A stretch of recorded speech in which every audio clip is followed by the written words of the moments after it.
12థ్ తర్వాత చాలా కన్‌ఫ్యూజ్ అవుతున్నారు. అసలు ఏ కోర్స్ తీసుకోవాలి? ఏ కాలేజ్‌లో జాయిన్ అవ్వాలి? అలాగే చాలా మందికి మెయిన్ ఆప్షన్ కూడా ఇంజినీరింగే అవుతుంది. ఎందుకు? ఆప్షన్స్ ఏమో విపరీతంగా ఉన్నాయి మనకి. ఓకే. బట్ స్టూడెంట్‌కి వచ్చేసరికి క్లారిటీ తక్కువుంది. హ్మ్. సో, ఫర్ ఎగ్జాంపుల్ సినిమా చూసాడనుకుందాము. హ్మ్. సినిమాలో హీరో అడ్వకేట్ రోల్ ప్లే చేస్తున్నాడు. హ్మ్. సో, ఆ కోర్ట్ హాల్‌లో లైక్ అబ్జెక్షన్ యువర్ ఆనర్ అనగానే ఇమ్మీడియేట్‌గా వెంటనే కోర్ట్ హాల్ అంతా సైలెంట్ అయిపోవడం, ఈ హీరో లేసి ఆయన డైలాగ్ ఇవన్నీ చూసేసరికి ఆటోమేటిక్‌గా ఏమనిపిస్తది హ్మ్. స్టూడెంట్‌కి, నేను కూడా అడ్వకేట్ అయిపోతే సేమ్ అదే రేంజ్‌లో హ్మ్. నేను కూడా పెర్ఫామ్ చేయొచ్చేమో, నాకు కూడా మంచి నేము ఫేమ్ వస్తది. And at the same time నేను కూడా బాగా డబ్బులు సంపాదించుకుంటా అనేది ఒక ఇన్‌ఫ్లుయెన్స్ అన్నమాట. నమస్తే. Welcome to prime 9 education. జనరల్‌గా ఈ మధ్య చాలా మంది స్టూడెంట్స్ 12థ్ తర్వాత చాలా కన్‌ఫ్యూజ్ అవుతున్నారు. అసలు ఏ కోర్స్ తీసుకోవాలి? ఏ కాలేజ్‌లో జాయిన్ అవ్వాలి? అలాగే చాలా మందికి మెయిన్ ఆప్షన్ కూడా ఇంజినీరింగే అవుతుంది. ఎందుకు? వివరించడానికి మనతో స్టూడియోలో ఉన్నారు కెరీర్ కౌన్సిలర్ శ్రవంతి గారు. నమస్తే మ్యామ్. నమస్తే అండి. నిజంగానే ఎందుకు 12థ్ తర్వాత అందరూ కూడా చాలా కన్‌ఫ్యూజ్ అవుతున్నారు? యెస్. మెయిన్ కన్‌ఫ్యూజన్‌కి రీజన్ ఏంటంటే అండి, హ్మ్. ఆప్షన్స్ ఏమో విపరీతంగా ఉన్నాయి మనకి. ఓకే. బట్ స్టూడెంట్‌కి వచ్చేసరికి క్లారిటీ తక్కువుంది. హ్మ్. సో, వీటి వల్ల కన్‌ఫ్యూజన్ అనేది స్టార్ట్ అవుతుందన్నమాట. ఓకే. మీకు ఇంకా క్లియర్‌గా చెప్పమంటే, హ్మ్. లైక్ ఇప్పుడు ఒక స్టూడెంట్ ఉన్నాడు. హ్మ్. సపోజ్ తను ఎంపీసీ చదువుతున్నాడు. మ్యాథ్స్, ఫిజిక్స్, కెమిస్ట్రీ చదువుతున్నాడు. స్టేట్ సిలబస్ కానియండి, సీబీఎస్ఈ గాని.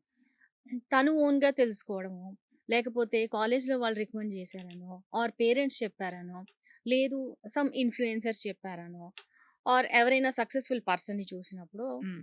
ఏదో నేను పలానా అవ్వాలి అని చెప్పని ఒక క్లారిటీకైతే హ్మ్. ఆ క్లారిటీ గూడా అనకూడదది. హ్మ్. సంథింగ్ అనమాట. ఒక యాంబిషన్ అనేదైతే డెవలప్ అవుతుంది. సో, ఫర్ ఎగ్జాంపుల్ హ్మ్. ఒక సినిమా చూసాడనుకుందాము. హ్మ్. సినిమాలో హీరో అడ్వకేట్ రోల్ ప్లే చేస్తున్నాడు. హ్మ్. సో, ఆ కోర్ట్ హాల్‌లో లైక్ అబ్జెక్షన్ యువర్ ఆనర్ అనగానే హ్మ్. ఇమ్మీడియేట్‌గా వెంటనే కోర్ట్ హాల్ అంతా సైలెంట్ అయిపోవడం, ఈ హీరో హ్మ్. లేసి ఆయన డైలాగ్ ఇవన్నీ చూసేసరికి ఆటోమేటిక్‌గా ఏమనిపిస్తది హ్మ్. స్టూడెంట్‌కి, నేను గూడా అడ్వకేట్ అయిపోతే సేమ్ అదే రేంజ్‌లో హ్మ్. నేను గూడా పెర్ఫార్మ్ చేయొచ్చేమో. హ్మ్. నాకు కూడా ఐ మీన్ మేబీ ఫైనాన్షియల్స్ అనేది తర్వాత సంగతి. నాకు కూడా మంచి నేము, ఫేమ్ వస్తది. And at the same time నేను గూడా బాగా డబ్బులు సంపాదించుకుంటా అనేది ఒక ఇన్‌ఫ్లుయెన్స్ అన్నమాట. హ్మ్. లేదు ఇంకొక పర్సన్ చూస్తాడు. Like okay. బీటెక్ చదివి హ్మ్. మంచి సాఫ్ట్‌వేర్ జాబ్ చేసుకుంటూ ఏదో లాక్స్ ఆఫ్ సాలరీ ఎర్న్ చేస్తుంటే, ఆ అన్న చూడు ఎట్లా చేస్తున్నాడు, మంచిగా జాబ్ చేసుకుంటున్నాడు, లాక్స్ ఆఫ్ రూపీస్ వస్తున్నాయి. లేదు ఇంకొకరిని చూస్తాడు. ఎస్ఐటీ రాసి వాడు అబ్రాడ్‌లో చదువుకుంటా ఉంటాడు. నేను గూడా అదే. సో, ఇక్కడ ఏమైతుందంటే ఆప్షన్స్ విపరీతంగా ఉన్నాయి మనకి. హ్మ్. కాకపోతే స్టూడెంట్‌కి క్లారిటీ లేదనమాట. ఎవరో ఒకళ్ళని చూసి ఇన్‌ఫ్లూయెన్స్ అయ్యి, లేదు పక్కన ఫ్రెండ్స్ అందరూ అరే! నేను బిట్‌సాట్ రాస్తున్నానురా, లేదు స్కూల్‌లో గనుక బిట్‌సాట్ రాయండి కాలేజ్‌లో బిట్‌సాట్ రాయండి అని చెప్తే, ఇక వీళ్ళు గూడా ఏందంటే అందరూ బిట్‌సాట్ అనమాట. ఇప్పుడు చూస్తే ప్రెజెంట్ పరిస్థితి ఎలా ఉందంటే, లైక్ ఐఐటీ, జేఈఈకి, మెయిన్స్‌కి ఎంతమందైతే అప్లికేషన్స్ పెట్టున్నారో, ప్రతి ఒక్క స్టూడెంట్ 99% బిట్‌సాట్‌కి కూడా పెట్టున్నారు. అవును. అట్‌లీస్ట్ ఇక్కడ నువ్వు అప్లికేషన్ ఫీజ్ కట్టు. అప్లికేషన్ ఫీజ్ గూడా లైక్ ఏమి 500 200 అట్లా ఉండదనమాట. 2 సెషన్స్ తీసుకుంటే బాయ్స్‌కైతే 5000, గర్ల్స్‌కైతే 4,500 ఎంతో చార్జ్ చేస్తారు. కంపల్సరీగా వీళ్ళు ఫ్రెండ్స్‌ని జూసి అంటే గ్రూప్ ఎళ్ళిపోతున్నారు. నేనెళ్ళాలి హ్మ్. అన్న ఉద్దేశంతోటి ఆ బిట్ సైడ్‌కి గూడా ఫీజ్ గడుతున్నారు. Then what about the preparation? అవును. ప్రిపరేషన్ చెయ్యరు. హ్మ్. అట్‌లీస్ట్ ఈవెన్ మా దగ్గర కౌన్సెలింగ్‌కొచ్చిన వాళ్ళు గూడా నేను జనరల్‌గా అడుగుతాను. ఏమేమైనా ఎగ్జామ్స్ రాసావా అమ్మా? ఏమైనా ఉన్నాయా? స్కోర్స్ ఏమైనా ఉంటే సమ్ లిస్ట్ చెప్పేసి దాంట్లో బిట్ సెట్ అనేదో లేకపోతే ఇంకొక సమ్ అదర్ కాలేజ్‌దో చెప్తారనమాట. ఓకే. Very good. ప్రిపేర్ అయ్యావా? కాన్సెప్ట్ తెలుసా? ప్రిపరేషన్ స్ట్రాటజీస్ ఏమైనా ఉన్నాయంటే even they don't know about syllabus. Okay. అంటే అందరూ వెళ్తున్నారు. ఆప్షన్ ఉంది. సో, నేను గూడా దాన్ని అప్లై చేశాను. హ్మ్. అంతవరకే గాని నేను పలానా చదువుకొని నేను ఖచ్చితంగా నెక్స్ట్ ఐ మీన్ విజన్ అనేది లేదనమాట లేదు. వీళ్ళకి. హ్మ్. ఏదో టెంపరరీగా అందరూ పెట్టారు. నేనెళ్తున్నాను హ్మ్. అనేదే ఉంది. సో, అంటే ఇలా చూస్తే ఇక్కడ పేరెంట్స్ కూడా అదే చేస్తున్నారు కదా! ఎగ్జాక్ట్‌లీ. ఇప్పుడు పలానా పేరెంట్స్ పిల్లవాడికి పలానా కోర్స్ చేసో, లేదా పలానా ఎగ్జామ్ రాసో, పలానా ర్యాంక్ వచ్చింది. చూడు నేర్చుకో అని పేరెంట్స్ కూడా అంటున్నారు. సో, అవును. మరి ఆ మిస్టేక్ ఎలా జరుగుతుంది? అసలు ప్యాషన్‌ని ఎలా ఫాలో అవ్వాలి? అంటే ఆ ఏజ్ కూడా అలాంటిది. ఇన్‌ఫ్లూయెన్స్ అవుతూ ఉంటారు. ఇన్‌స్పైర్ అవుతూ ఉంటారు. హ్మ్. సో, ఎలా మరి ఆ ప్యాషన్‌ని ఫాలో అవ్వడం? ఇక్కడ స్టూడెంట్‌కి ప్యాషన్ అనేది ఒక్కటే సరిపోదండి. హ్మ్. ప్యాషన్‌తో పాటు ఎబిలిటీ అనేది కూడా చాలా ఇంపార్టెంట్ అనమాట. ఓకే. ఒక ప్యాషన్ ఉంది. ఇప్పుడు నేను మీకొక ఎగ్జాంపుల్ చెప్తాను ఇంకొకటి. లైక్ ఒక స్టూడెంట్ ఉంది. హ్మ్. తనకి బయాలజీ అంటే బాగా ఇష్టము. ఖచ్చితంగా బయాలజీలోనే మేబీ నేను ఇంతకుముందు వీడియోస్‌లో చెప్పినట్టు బయాలజీకొచ్చేవాళ్ళు చాలా మటుకేందంటే మ్యాథ్స్‌కి భయపడి వచ్చేవాళ్ళే ఎక్కువుంటారు. ఓకే. మేబీ తను అలాగే వచ్చిందనుకుందాము. హ్మ్. లేదు తన ఇంట్రెస్ట్‌తోనే వచ్చింది. మీరన్నట్టు ప్యాషన్‌తోనే వచ్చిందనుకుందాం. బైపీసీ తీసుకుంది. హ్మ్. తీసుకొని నీట్ ఎగ్జామ్ రాసింది. ఓకే. ఇన్ కేస్ తను నీట్ గనక క్వాలిఫై అవ్వకపోతే ఇమ్మీడియేట్‌గా దాంట్లోనే ఏదో ఒక బెస్ట్ ఆప్షన్ అనేది చూజ్ చేసుకుంది. హ్మ్. లైక్ బయోటెక్నాలజీనో, మైక్రోబయాలజీనో, లేకపోతే అలైడ్ సైన్సెసో, లేకపోతే ఫోరెన్సిక్ సైన్సెసో. సో, ఇలాంటివి ఏ కోర్స్‌కైనా తను వెళ్ళిపోయిందనమాట. ఓకే. ఇక్కడేంటి నీట్ రాసి తన హ్మ్. ప్యాషను ప్లస్ ఎబిలిటీని డబుల్ చెక్ చేసుకుంది. హ్మ్. ఫెయిల్ అయింది కాబట్టి బయాలజీని వదిలిపెట్టలేదు. ప్యాషన్ కాబట్టి ఆ కోర్సెస్ చేయాలనుకుంది కాబట్టి అనదర్ కోర్సెస్‌కి వెంటనే మూవ్ అయిపోయింది. అలా ఉండాలనమాట. రాని దాన్నే పట్టుకొని నేను గ్యాప్ ఇయర్ తీసుకుంటాను. హ్మ్. నేను లాంగ్ టర్మ్స్ తీసుకుంటాను. నేను ఖచ్చితంగా కొడతాను అనే హ్మ్. భ్రమలో అయితే ఉండొద్దని చెప్తాను నేనైతే స్టూడెంట్స్‌కి. ఎస్పెషల్లీ గ్యాప్ ఇయర్ అనేది అంత ఈజీ టాస్క్ అయితే కాదు. హ్మ్. If you are able to score at least 90 percentile in JEE అప్పుడు ఒక నమ్మకం ఉంటది. ఓకే. 90 పర్సెంటైల్ దాకొచ్చాడు. Then fine. ఇంకొంచెం కష్టపడితే అట్‌లీస్ట్ మెయిన్స్‌లో అన్నా ఒక మంచి స్కోర్ వస్తే గనక ఎన్ఐటీస్‌లో గాని, లేకపోతే కొన్ని ప్రీమియం ఇన్‌స్టిట్యూషన్స్‌లో 100% స్కాలర్‌షిప్‌తో అయితే చదువుకునే అవకాశం ఉంటుంది. అలా గాకుండా 30 పర్సెంటైల్, 40 పర్సెంటైల్ వచ్చినోళ్ళు గూడా మేము గ్యాప్ ఇయర్ తీసుకుంటాము. మేము ఈసారి ఖచ్చితంగా కొడతాము అంటే అది ఎప్పటికి అవ్వదు. అది రాంగ్ డెసిషన్ అంటారా? 100% ఎందుకంటే రేపు జూన్ నుంచి మీకు లాంగ్ టర్మ్ స్టార్ట్ అయినా మళ్ళా హ్మ్. నువ్వు జాన్ కల్లా ఎగ్జామ్ రాయాలి గదా! అంటే ఇక్కడ 2 ఏం ఏళ్ళు జరిగిందంటారు? అంటే అతనికి ఆ ప్యాషన్ లేకనో, ఒక ప్రాపర్ సీరియస్‌నెస్ లేక ఫెయిల్యూర్ అయ్యారంటారా? లేదా ఇలా కూడా ఉంటుంది కదా! ఒక్కోసారి ఎగ్జామ్ టఫ్ వచ్చుంటుంటుంది. సో, అలా ఎలా అతను తెలుసుకోవాలి? ఎక్కడ మిస్ అయ్యాడు అనేది? మీరన్నట్టు ఫర్ ఎగ్జాంపుల్ తను ట్రై చేశాడు, ఫెయిల్ అయ్యాడు అనంటే, మేబీ తన ఇంటెలెక్చువల్ కెపాసిటీ కొంత ఎక్స్‌టెంట్ వరకే ఉండుండొచ్చు. హ్మ్. లైక్ ప్రతి ఒక్క ఇప్పుడు లైక్ సపోజ్ మీరన్నట్టు ఒక competitive exam let's take JEE అనుకుందాం. ఓకే. దాంట్లో ఫస్ట్ వచ్చిన వాడికి 80 పర్సెంటైల్ వచ్చిన వాడికి డిఫరెన్స్ ఏంటి అంటే, ఆ క్విక్ కాలిక్యులేషన్ అనమాట. అదెలా వస్తుంది? ఐక్యూ లెవెల్ బావుంటే వస్తుంది. హ్మ్. లేదా రెగ్యులర్ ప్రాక్టీస్ వల్ల వస్తుంది. అవును. అండ్ ఐడియా జనరేషన్ అనమాట. ఆ ప్రాబ్లమ్స్ సాల్వ్ చేసేటప్పుడు నీకు ఎగ్జాక్ట్‌గా లాజిక్ తట్టాలి గదా! హ్మ్. అప్పుడే వస్తది. అది కంటిన్యూయస్ ప్రాక్టీస్ వల్ల గూడా పాసిబిలిటీ ఉంటది. ఆర్ బ్రెయిన్ షార్ప్‌నెస్ వల్ల గూడా పాసిబిలిటీ ఉంటదనమాట. సో, అందుకని స్టూడెంట్స్ అనేది ఫెయిల్. రెండోదొచ్చేసరికి టైమ్ మేనేజ్‌మెంట్ కూడా. రాని ప్రాబ్లమ్ దగ్గరే స్టక్ అయిపోయి, నాకది రాట్లేదు, రాట్లేదు, రాట్లేదు అని కూర్చునే కంటే, దాన్ని ఆపేసేసి వేరే దానికి జంప్ అయిపోవడం బెస్ట్ గదా!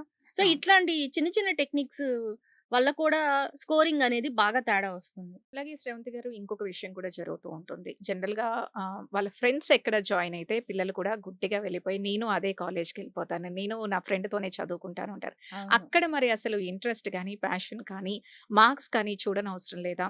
అండ్ తల్లిదండ్రులు కూడా పంపించే వాళ్ళు కూడా ఉన్నారు. సో, ఇది ఎంతవరకు కరెక్ట్ అంటారు? దీన్నసలు ఎలాగా ఆన్సర్ ఇవ్వాలో కూడా నాకు ఈ క్వెషన్ తెలీదు. హ్మ్. ఎందుకు ఇంత బ్లైండ్‌గా ఫాలో అవుతారనేది అస్సలు అర్థం గాని ఐ మీన్ $1000 క్వెషన్ అనాలో, లేకపోతే ఇంకొకటి అనాలో. ఓకే. లైక్ ఒక చిన్నది చెప్తాను. హ్మ్. 10థ్ క్లాస్ అయ్యాక ఏమవుతదంటే, నేను ప్రీవియస్ వీడియోలో చెప్పినట్టు లైక్ ఎవరో ఒక కన్సల్టెంట్‌ని అప్రోచ్ అవుతారు. సో, లేదు స్కూల్ వాళ్ళే ఈ పలానా కాలేజీకి వెళ్లి చదువుకోమ్మా అని చెప్పని పంపిస్తారు. సో, అలా పంపించినప్పుడు ఇక్కడ ఉండే ఎవరైతే గ్రూప్ ఆఫ్ ఫ్రెండ్స్ ఉంటారో వీళ్ళందరూ కలిసి ఒకటే కాలేజ్‌కెళ్తారు. ఒకటే క్లాస్ రూము, ఒకటే హాస్టలు, ఒకటే రూము అని ఓకే. బానే ఉంది. అట్‌లీస్ట్ ఇక్కడన్నా వీళ్ళు తెలుసుకొని రేపు నెక్స్ట్ మా ఫ్రెండ్ ఎళ్ళాడు. సపోజ్ ఆ ఫ్రెండే ఒక కన్సల్టెంట్‌ని కలిసాడనుకుందాము. వాడు చెప్తాడు పలానా పలానా కాలేజీ చెన్నైలో ఉంది. లేకపోతే పంజాబ్‌లోనో ఎక్కడో ఉంది. అక్కడికే ఎళ్లి చదువుకుందాం మనం అంటాడు. హ్మ్. ఇంకా ఈ ఒక్క స్టూడెంటు మిగతా అందరిని స్పాయిల్ చేస్తాడు. వీడు చెడిందే గాక వీడితో పాటు ఓ 10 మందిని కూడా చెడగొడతాడనమాట. ఓకే. సో, ఇంకా ఆ పాయింట్‌కొచ్చేసరికి పేరెంట్స్ గూడా ఏమనుకుంటారంటే, ఫ్రెండ్స్ అందరూ కలిసి ఎళ్తే వాళ్ళు మంచిగా చదువుకుంటారు. చక్కగా డిస్కస్ జేసుకుంటారు. అండ్ ఒకళ్ళకొకళ్ళు తోడుంటారని. తోడేంటండి రేపు జాబొస్తది. నీతో పాటు నీ 10 మంది ఫ్రెండ్స్ గూడా నీ ఎనకాల పడి వస్తారా ఏంటి జాబ్‌కి? రారు గదా! సో, ఇలా చిన్న లాజిక్ ఎట్లా మిస్ అయితారనేది నాకైతే అర్థం గాని విషయం అన్నమాట.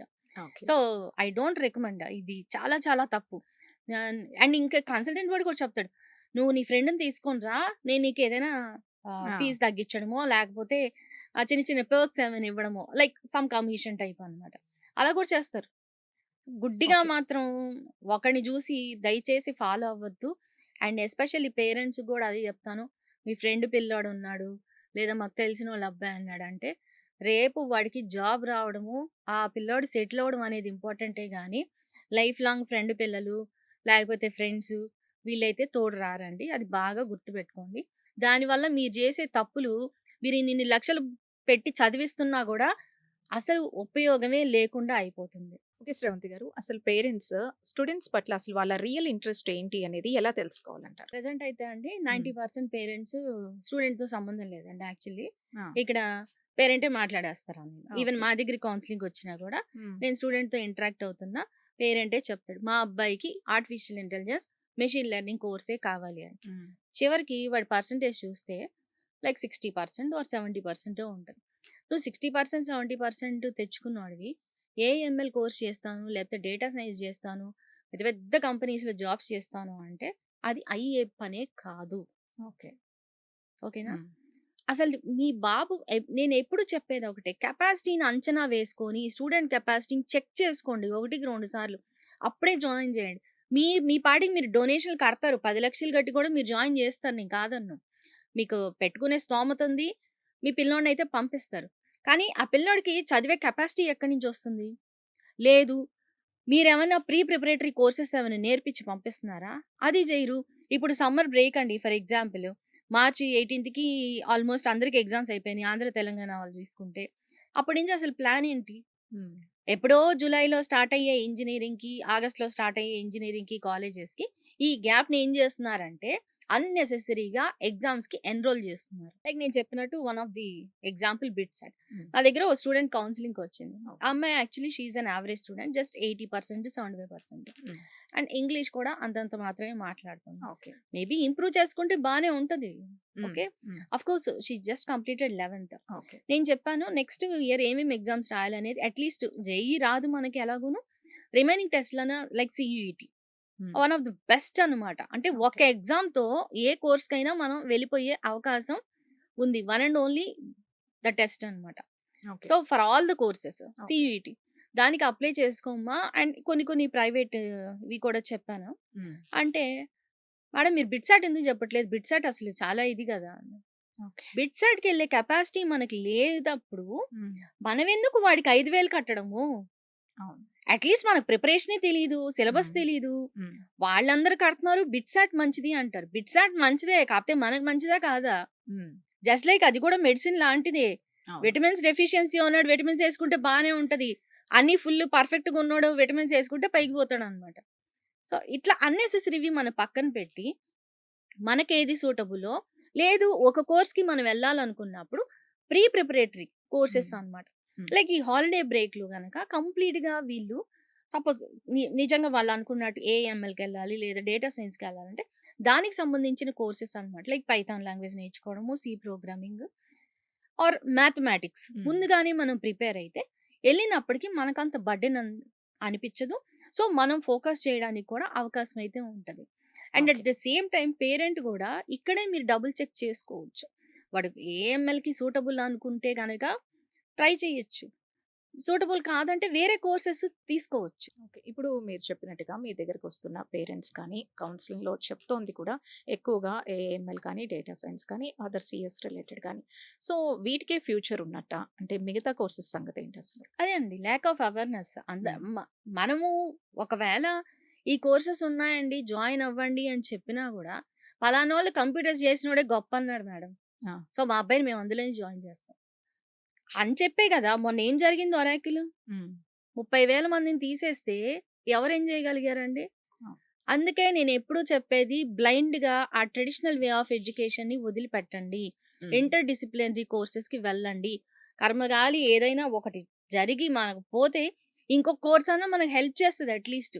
అలా కాకుండా నేను ఒకటే కోర్స్ చేస్తాను. అందులోనే నేను స్టిక్ అయిపోయి ఉంటాను. నాకొస్తే జాబ్ అందులోనే రావాలి. లేదంటే నేను ఖాళీగా కూర్చుంటానంటే ఎవరు ఏం మార్చలేని పరిస్థితి. ఓకే. ఇంటర్ డిసిప్లినరీ కోర్సెస్ వల్ల హ్మ్. మనకి వాస్ట్ నాలెడ్జ్ అయితే ఎక్వైర్ చేసుకోవచ్చనమాట. పర్టిక్యులర్‌గా నాకు ఇదనే కాదు. నువ్వు మేనేజ్‌మెంట్‌కెళ్ళొచ్చు. లేదంటే అదర్ ఇంజినీరింగ్ కోర్సెస్ ఇంక్లూడ్ చేసుకోవచ్చు. లైక్ సపోజ్ కంప్యూటర్స్ తీసుకోవచ్చు, ఎలక్ట్రికల్ తీసుకోవచ్చు, హ్మ్. కంప్యూటర్స్ తీసుకోవచ్చు, ఎలక్ట్రానిక్స్ తీసుకోవచ్చు, computers plus management, computers plus chemical. ఇలా నీకు ఇంటర్ డిసిప్లినరీ వల్ల చాలా బెనిఫిట్ ఉంటది. ఓకే. శ్రవంతి గారు. మరి ఒక యావరేజ్ స్టూడెంట్‌కి ఎంత స్కోప్ ఉంటుంది అంటారు? యాహ్! ఇక్కడ ప్రతి స్టూడెంట్‌కి కూడా ఏదో ఒక మార్గం అయితే ఉంటదండి.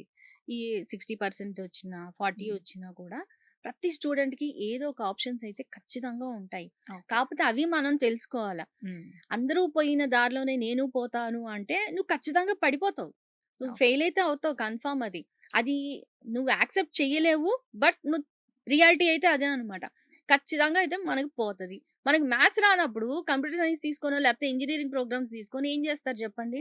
మరి ఎలా డిసైడ్ అవ్వాలంటారు? అంటే ఒక ఫైనల్ డెసిషన్ ఎలా తీసుకోవాలంటారు? ఇప్పుడు ఫర్ ఎగ్జాంపుల్ మీరన్నట్టు యావరేజ్ స్టూడెంటే ఉంటే గనక, ఇంజినీరింగ్ లాంటి కోర్సెస్ అంత టఫ్ కోర్సెస్ కాకుండా, లైక్ బిజినెస్ అడ్మినిస్ట్రేషన్ చేసుకోవచ్చు. లేదా అందులోనే మళ్ళా డిజిటల్ మార్కెటింగ్ చేసుకోవచ్చు. లేదు ఇంకా సమ్ అదర్ ఆర్ట్స్ గ్రూప్స్ కొన్ని కొన్ని పనికొస్తాయి. ఆహ్, ఈవెన్ బీకామ్ నేను ఇంతకు ముందు కూడా చెప్పాను.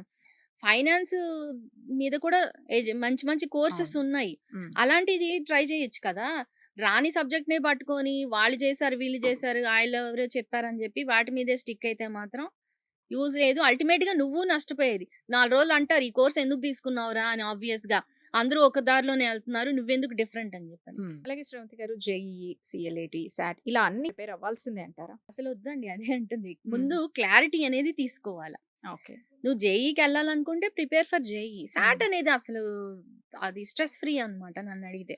Like okay. 10థ్ క్లాస్ కంప్లీట్ అయిన దగ్గర నుంచి గనక హ్మ్. సాట్‌కి ప్రిపేర్ అయితే 1 ½ ఇయర్ టైమ్‌లో నువ్వెప్పుడైనా గూడా రాసుకోవచ్చు.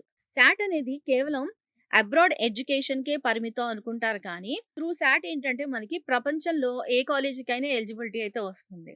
ఎక్సెప్ట్ కొన్ని కొన్ని కాలేజెస్ అనమాట. సపోజ్ ఇండియా తీసుకుంటే మనకి హ్మ్. పబ్లిక్ యూనివర్సిటీస్ అయితే యాక్సెప్ట్ చేయవు.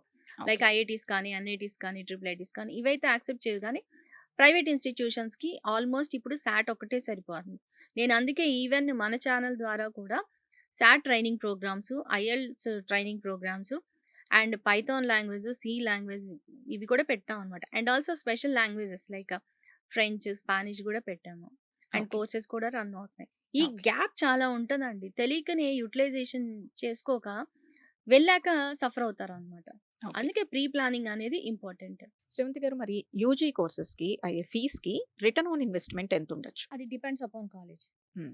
ఏదో నేనిందాక చెప్పినట్టు ఈ పంజాబ్‌లోనో, లేకపోతే గుజరాత్‌లోనో, లేదా ఇంకొక ఉత్తరప్రదేశ్‌లోనో, హ్మ్. లేదా చెన్నై, బెంగుళూరు ఇలాంటి వాటి దగ్గర బ్యాక్‌గ్రౌండ్ చెక్ చేసుకోకుండా ఏదో ఒక కాలేజ్ నా టార్గెట్ గ్రూపు ఏఐఎంఎల్, ఏఐడీఎస్ అదే కంప్యూటర్ సైన్సే నేను హ్మ్. జాయిన్ అవుతాను అని అనుకుంటే ఖచ్చితంగా రిటర్న్ ఆన్ ఇన్వెస్ట్‌మెంట్ కాదు గదా! ఇంకా ఎక్స్‌ట్రా గూడా పడుతుంది. నువ్వు ఓకే. నువ్వు మైనస్‌ల్లోనే ఉంటే ఎప్పటికి ప్లస్‌లయితే రావు స్టూడెంట్.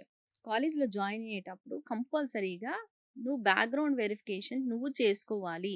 వాళ్ళు జెప్పారు, వీళ్ళు జెప్పారని ఇన్‌ఫ్లూయెన్స్ అయిపోయి, లేదా ఫ్రెండ్ పిలిచాడు, అందరం ఫ్రెండ్స్ మళ్ళా చిన్నప్పటి నుంచి కలిసి చదువుకున్నాం. ఇట్లాంటివి పెట్టుకోకుండా నీ పాటికి నువ్వు ఒక కాలేజ్‌ని సెలెక్ట్ చేసుకొని, బ్యాక్‌గ్రౌండ్ వెరిఫికేషన్ చేసుకొని, ఇది బాగుందా? లేదా? అనేది నీకు నువ్వుగా నాలెడ్జ్ ఎక్వైర్ చేసి, లేదా నలుగురు అంటే చదువుకున్నోళ్ళని అడగమంట ఇక్కడ హ్మ్. గూడా. హ్మ్. ఏదో నాన్న ఫ్రెండో, లేకపోతే అమ్మ ఫ్రెండో, ఇంకొకళ్ళో ఊర్లో వాళ్ళో కాదు. కొంచెం ఎడ్యుకేటెడ్ పీపుల్ ఎవరైతే ఉంటారో, కరెక్ట్‌గా ఇంకా కావాలి అనంటే మాలాంటి కౌన్సిలర్స్ ఎవరైతే ఉంటారో, మా దగ్గరకొచ్చి అడిగితే, ఈ పలానా కాలేజ్ మంచిది. ఓకేనమ్మా. అండ్ మేమేంటంటే చూపిస్తాం. అక్రిడేషన్స్ ఉన్నాయా లేదా? ర్యాంకింగ్ ఎంతుంది? లైక్ అందులో ఉండే ప్రొఫెసర్స్ ఎలా ఉన్నారు? పేపర్ పబ్లికేషన్స్ ఎన్నవుతున్నాయి? ఇవన్నీ కూడా ఇంపార్టెంట్ అనమాట. ఇవన్నీ ఓకే. వెరిఫై చేసుకొని జాయిన్ అయితే నువ్వు పెట్టిన ఇన్వెస్ట్‌మెంట్‌కి నీ అదృష్టం బావుంటే సంవత్సరంలోనే దానికి డబలో, త్రిబులో కూడా తెచ్చుకుంటావు. లైక్ అంతే కదండీ! ఇప్పుడు 4 ఇయర్స్ కంప్లీట్ అయినప్పుడు సపోజ్ 20,00,000 ఖర్చు పెట్టాడనుకుందాం ఇంజినీరింగ్‌కి. మంచి ప్యాకేజ్ వస్తే అవును. దానికి నాలుగింతలు తెచ్చుకొని 80,00,000 తెచ్చుకునే వాళ్ళున్నారు. రూ. 1,00,00,000 తెచ్చుకునే వాళ్ళు కూడా ఉన్నారు. లేదు అదే సేమ్ టైము నువ్వు గుంపులో గోవిందలాగా 10,000 మంది, 15,000 మంది ఇంటేక్ ఉన్న కాలేజెస్‌కెళ్ళిపోయి, హ్మ్. వాటిలో నాకు రిటర్న్ ఆన్ ఇన్వెస్ట్‌మెంట్ రాలేదంటే, నువ్వు 10 ఏళ్ళు కష్టపడినా కూడా నువ్వు తెచ్చుకునే అమౌంట్ అయితే రాదు. ఓకే. ఎందుకంటే నీకొచ్చే ప్యాకేజెస్ ఎంతుంటది? 2,00,000, 2,50,000 నీకు అందులో టాక్స్‌లే పోతాయి. హ్మ్. నువ్వేం పెట్టుకొని తింటావు? హాస్టల్‌లో ఫీజు కట్టుకోవాలి. నీ ట్రావెల్ ఎక్స్‌పెండిచరు ఎంత ఎత్తి పెడతాడండి అలాంటి పిల్లోడు? అదైతే అవ్వదు. ఓకే. అలాగే స్కాలర్‌షిప్స్ అని, ఎడ్యుకేషనల్ లోన్స్ అని వింటూ ఉంటాం. అసలు వీటికున్న ఎలిజిబిలిటీ ఏంటి? కరెక్ట్ క్వెషన్ అండి ఇది. హ్మ్. సో, మీరన్నట్టు స్కాలర్‌షిప్స్ వచ్చేసరికి కొన్ని ప్రైవేట్ ఇన్‌స్టిట్యూషన్స్ మాత్రమే మెరిట్ స్టూడెంట్స్‌కి ఇస్తాయి. ఓకే. చాలామంది మెరిట్ స్టూడెంట్స్ ఏంటంటే, ఈవెన్ నాకు రీసెంట్‌గా గూడా ఒక కౌన్సెలింగ్ వచ్చింది. షీ ఈజ్ వెరీ ఇంటెలిజెంట్ అనమాట. లైక్ హ్మ్. బైపీసీ స్టూడెంటే. కాపోతే వాళ్ళకి కొంచెం కెపాసిటీ తక్కువ. లైక్ మెడిసిన్ తీసుకుంటే గనక తనకి free I mean free education in the sense A కేటగిరీలోనే సీట్ వస్తుంది కానీ ఓకే. బట్ 6 ఇయర్స్ ఎంబీబీఎస్ చేసి దాని తర్వాత మళ్ళీ పీజీ చేయాలంటే వాళ్ళ పేరెంట్స్‌కి అంత కెపాసిటీ అయితే లేదనమాట. So, I told her to move to biomedical engineering in some private institute. తను అప్లికేషన్ పెట్టుకుంది. 2 రౌండ్స్ ఇంటర్వ్యూస్ అయినియి. స్కాలర్‌షిప్ తెచ్చుకుంది. ఓకే. సో, వాళ్ళేం జూసారక్కడ? ఓన్లీ తన మెరిట్ మాత్రమే చూసారు. స్కాలర్‌షిప్ రావడం ఈ రోజుల్లో అయితే లిటిల్ బిట్ చెప్పాలంటే లైక్ ఈజీ అనే చెప్పాలనమాట. ఓకే. ఇంతకు ముందు రోజుల్లో లేదు. ఎందుకంటే అవేర్‌నెస్ వచ్చింది. మనకి హ్మ్. చాలా ప్రైవేట్ ఇన్‌స్టిట్యూషన్స్ కూడా మెరిట్ స్టూడెంట్‌కి పర్టిక్యులర్‌గా స్కాలర్‌షిప్స్ ప్రొవైడ్ చేసి చదివించుకుంటుంది. And at the same time వాళ్ళ ఫౌండర్స్ ఎవరైతే ఉంటున్నారో వాళ్ళ కంపెనీస్‌లోకి వీళ్ళని కూడా తీసుకుంటున్నారు. అలా అని చెప్పి ప్యాకేజెస్ ఏమైనా 2,00,000, 3,00,000 ఇవ్వట్లేదు. వాళ్ళు కూడా హై పెయిడ్ అనమాట. లైక్ 40,00,000, 50,00,000. మరి ఇలాంటి పరిస్థితుల్లో ఎప్పుడూ కూడా ఒక బ్యాకప్ ప్లాన్ అంటే ప్లాన్ బి అనేది ఉండాలంటారా? 100% అండి. అదే ఓకే. మాకు జేఈనే కావాలని చెప్పి కూర్చొని లాస్ట్ అంటే టిల్ మొన్నటి దాకా కూడా ఆహ్, మళ్ళీ దాని మీద యుద్ధం చేసిన వాళ్ళున్నారు. హ్మ్. ఇప్పుడు తెలుస్తది. ఓకే. లైక్ ఇంక ఈ వీక్‌లో అందరికి అర్థమైతదనమాట. ఓకే. జేఈ రాలేదు. నెక్స్ట్ ఏంటి ఇమ్మీడియేట్‌గా ఏదో సమ్ ప్రైవేట్ యూనివర్సిటీకి ట్రై చేస్తారు. వాడు అంతే అక్కడ 8,00,000 ఫీజు, 10,00,000 ఫీజు అని అంటాడు. అది అయిపోతుంది. హ్మ్. ఇంకా అది గూడా మనకి రాకపోతే అప్పుడు ఎంసెట్ కాలేజెస్‌కి ట్రై చేసుకుంటాం అని చెప్పి డిసైడ్ అవుతారనమాట. హ్మ్. సో, అదే మనకి ముందు నుంచే గనక ప్లాన్ బి ఆప్షన్ ఉంటే సైమల్టేనియస్‌గా ఈ రూట్‌తో పాటు ఇటు సైడ్ నుంచి కూడా మనం అప్లికేషన్స్ అనేవి చేసుకోవచ్చు. అండ్ నేను చెప్పినట్టు ప్రీమియం ఇన్‌స్టిట్యూషన్స్ కొన్నిటికి అప్లికేషన్ డెడ్‌లైన్స్ కూడా అయిపోయినాయి. వాడికి రావాల్సిన సీట్లు ఎప్పుడైతే నిండిపోతాయో మెరిట్ స్టూడెంట్స్ ఆటోమేటిక్‌గా అప్లికేషన్స్ అయితే మాత్రం క్లోజ్ చేసేస్తారు. మరి ఈ గైడెన్స్ అంతా ఎప్పుడు ఉండాలి అసలు? అంటే గైడెన్సా? నాలెడ్జా? ఇదంతా అసలు ఏ ఫేజ్‌లో స్టార్ట్ చేయాలంటారు? అందరూ కూడా అయిపోయాక అరే! ఇలా చేయాల్సిందే అని అనుకుంటుంటారు తప్పించి, హ్మ్. మొత్తం అంటే అప్పటికి ఆ టైం అంతా అయిపోతుంది. మరి అవును. ముందుగానే ఎప్పుడు మేలుకోవాలంటారు? ఇన్ కేస్ జేఈఈ టార్గెట్ లేదా నీట్ టార్గెట్ అంటే మాత్రం స్టూడెంట్ ఖచ్చితంగా అట్‌లీస్ట్ సెవెంత్ క్లాస్ నుంచి ఆ ప్రిపరేషన్ అయితే స్టార్ట్ చేసుకోవాలి. ఇన్ కేస్ మనకు అక్కడ రాలేదు అని హ్మ్. అంటే గనక నెక్స్ట్ మన దగ్గర గైడెన్స్‌కి 10థ్ క్లాస్ అయిపోయినాకన్నా వస్తే అదర్ దాన్ జేఈఈ రిమైనింగ్ వాటికి వెళ్ళడానికి మీరన్నట్టు ఇందాక స్కాలర్‌షిప్స్ వస్తాయని అడిగారు కదా! సో, స్కాలర్‌షిప్స్ ప్రొవైడ్ చేసే యూనివర్సిటీస్‌కి ఎలా ప్రిపేర్ అవ్వాలి అనేది కూడా మనమైతే కౌన్సెలింగ్‌లో చెప్తామనమాట. ఓకే. థాంక్ యూ శ్రవంతి గారు. అసలు 12థ్ తర్వాత కన్‌ఫ్యూజ్ అవ్వకుండా ఎంత క్లారిటీతో ఉండాలి, ఒక ప్రీ ప్లాన్ పెట్టుకుంటే ఎంత మంచిది అంటూ చాలా మంచి ఇన్ఫర్మేషన్ ఇచ్చారు. Thank you once again. విన్నారు కదా! శ్రవంతి గారు చెప్పినట్టుగా అసలు 12థ్ తర్వాత కన్‌ఫ్యూజ్ అవ్వకుండా ముందే ఒక క్లారిటీతో, గైడెన్స్‌తో ఉంటే ఒక రైట్ పాత్‌లోకైతే వెళ్తారు. ఇంకా ఏవైనా డౌట్స్ ఉన్నా కూడా స్క్రీన్‌పై కనిపిస్తున్న నంబర్స్‌కి కాల్ చేసి డైరెక్ట్‌గా శ్రవంతి గారితో మాట్లాడొచ్చు.